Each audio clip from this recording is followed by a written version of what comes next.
وہ جوان جو ہی پروان چڑھا ان فوان شباب آیا تو اس کی پیشانی سجدے کے تقدس سے مالا مال ہو گئی، اس کی آنکھوں میں حیا اور شرم کے پہرے آ گئے، اس کے خیالوں میں پاکیزگی آ گئی، اس کی زندگی کے شب و روز نیکی کے ماحول میں بسر ہونے لگے، اس کی راتیں ذکر الہی میں، تلاوت کلام مجید میں اور دن یاد الہی میں روزے سے گزرنے لگے۔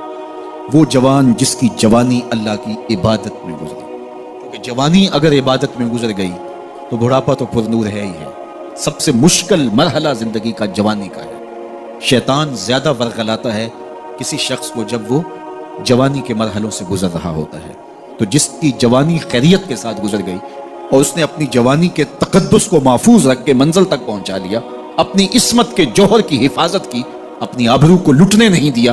اپنی آنکھوں کی شرم و حیا پر پہرے بٹھائے اور آنکھ کو برباد نہیں ہونے دیا اور اپنی زندگی کے تقدس کا پہرا دیا،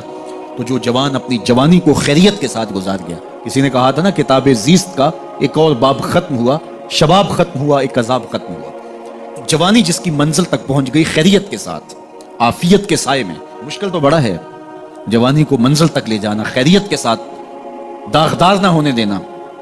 جوانی کے تقدس کو رسوا نہ ہونے دینا، عصمت کے جوہر پہ کالک نہ لگنے دینا، خواہشات کو غالب نہ آنے دینا۔ آسان کام تو نہیں ہے، مشکل کام ہے، لیکن اگر کوئی مشکل کاٹ گیا، جوانی کے تھوڑے سے ایام میں گزار گیا، اللہ اکبر۔ حضرت شیخ خطلی کہتے ہیں، داتا گنج بخش علی حجویری علیہ رحمہ کے مرشد ہیں، الدنیا یوم ولنا فیہا صوم، وہ کہتے ہیں دنیا ایک دن ہے، ہم روزہ رکھ کے گزار رہے ہیں۔ تو روزہ رکھ کے سارا دن گزر ہی جاتا ہے، دوپہر بھی آتی ہے گزر جاتی ہے، اور عصر کا وقت بھی آتا ہے گزر جاتا ہے، کھانے کا وقت بھی آتا ہے، چائے کا وقت بھی آتا ہے، سب کچھ ہوتا ہے، لیکن گزر جاتا ہے، افطار تک بندہ پہنچ جاتا ہے۔ جس نے زندگی روزے کی طرح گزار دی، جس نے جوانی روزہ رکھ کے گزار دی، خواہشات کو بے قابو نہیں ہونے دیا، مشکل کام تھا لیکن اس نے مشکل کام کر دکھایا۔ اجر کتنا بڑا ہے، سنیے اللہ کے محبوب کی زبان سے سنیے۔ حضور نے ارشاد فرمایا جو سید ابو ہریرہ کے ذریعے سے ہمارے تک پہنچا، فرمایا قیامت کے دن جب سورج کا رخ سیدھا ہوگا، زمین تانبے کی ہوگی، لوگ پسینے میں شرابور ہوں گے، کوئی ٹخنوں تک پسینے میں، کوئی گھٹنوں تک، کوئی کمر تک، کسی کو پسینے کی لگام دی جائے گی،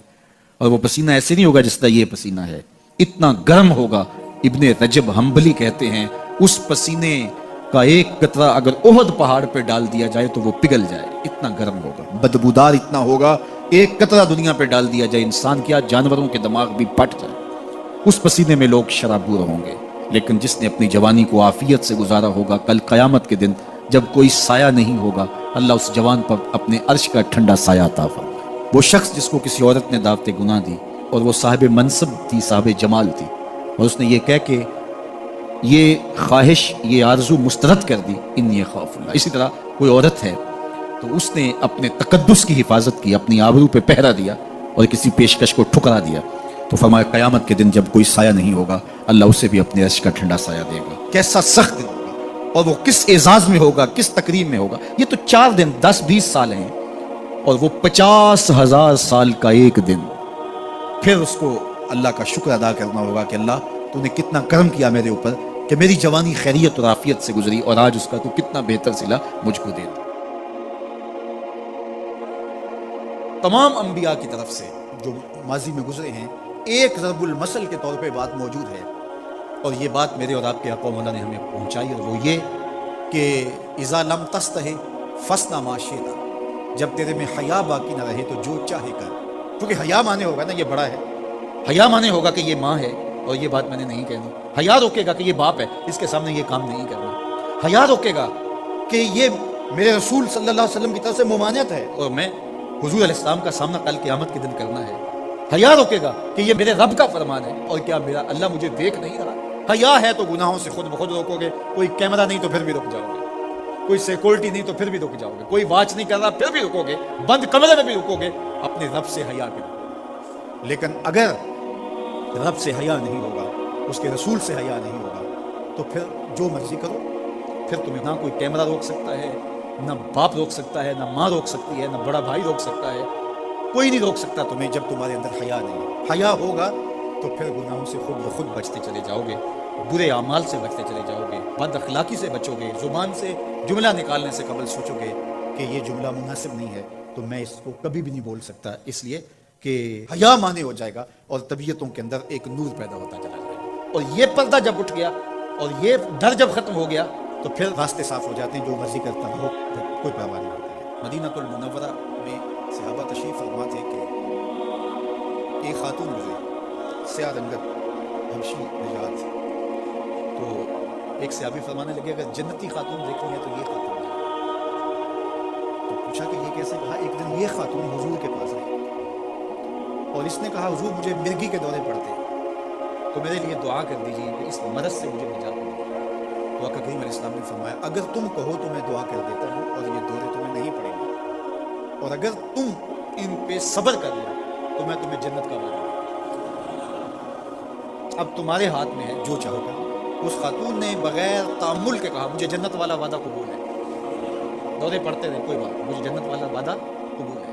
لیکن حضور ایک کرم میرے پہ فرمایا،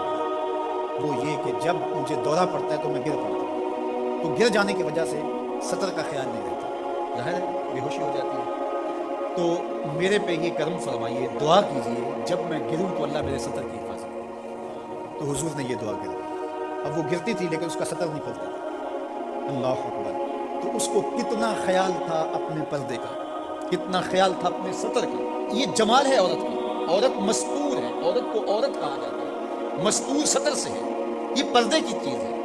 اور اللہ جل شانہ نے اوڑھنیاں اوڑھ کر کے رکھنے کی خواتین کو تلقین کی۔ آج جدید مفکرین تو عورت کے ساتھ مسافہ کے راستے بھی نکال رہے ہیں۔ وہ کسی نے کہا تھا یہ عورت کی آزادی نہیں ہے، یہ عورت تک پہنچنے کے لیے مرد آزادی چاہتے ہیں۔ عورت سمجھتی ہے مجھے آزادی مل رہی ہے، یہ تجھے آزادی نہیں دی جا رہی، یہ تیری آبرو کو، تیری عزت کو، تیری ناموس کو تال تال کرنے کے لیے یہ مرد آزادی چاہ رہا ہے، یہ آوارہ لوگ آزادی چاہ رہے ہیں۔ تجھے کھلونا بنانا چاہتے ہیں تو کھلونا نہیں ہے، تیرا پردہ تیری ناموس کا محافظ ہے، تیرے برقعے کی ایک ایک سلوٹ تیرے حیا کا پہرا ہے۔ آج مغرب مختلف ذرائع سے ہم سے یہ جوہر چھیننا چاہتا ہے، تو اب ہمارے اوپر تہذیبی یلغار کے ذریعے سے، میڈیا یلغار کے ذریعے سے، تمدنی یلغار کے ذریعے سے، مختلف ناموں سے، مختلف ایام منانے کے ذرائع سے ہم سے اگر ہمارے جوہر حیا کو چھین لیا جاتا ہے تو ہمارے پلے کیا بچتا ہے؟